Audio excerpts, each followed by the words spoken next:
రాజమండ్రి అనే ఊర్లో ఒక ఆవిడ ఉందండి, నారాయణమ్మ.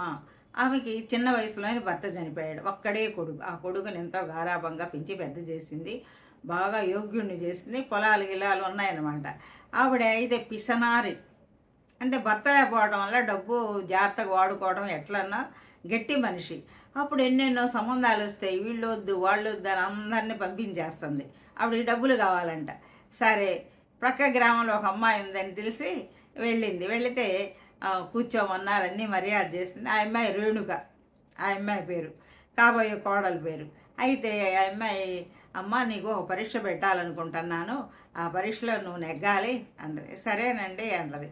ఏమి లేదు అని అంటే, ఏం పరీక్ష అంటే, సరే పరీక్ష అయితే తర్వాత సంగతి అండి, మాకు ఒక విషయం ఉందండి, మాకు ఒక రూల్ ఉంది, ఒక నియమం ఉంది మా ఇంట్లో.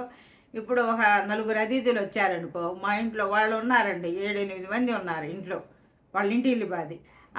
ఆ నలుగురు వాళ్ళు భోజనం చేస్తారు కదా అతిథులు, మేము 4 భోజనం చెయ్యం, మేము అసలు భోజనం చెయ్యం. 10 మంది వచ్చారనుకో, మేము 10 మందిలో 7 మంది ఉన్నాం, 7 మంది భోజనం చెయ్యం. ఒక్కరే అతిథి వచ్చారనుకో, ఇప్పుడు మీరు వచ్చారు కదా, మేము ఎవరో వాళ్ళు భోజనం చెయ్యరు, అదండి మా పొదుపు, మా ఇది అంటది. అబ్బో, ఇంకా భలే మెచ్చుకుంటుంది.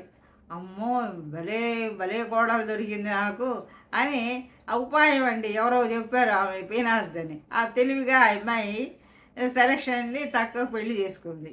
తర్వాత ఎప్పుడో మారుతారులేండి, మారక తప్పదు కదా. అదండి ఆ స్టోరీ. పిసనారత్త. అందరూ బాగుండాలి, అందులో మనం ఉండాలి. ప్రేమతో మీ కోటేశ్వరమ్మ. జై హింద్.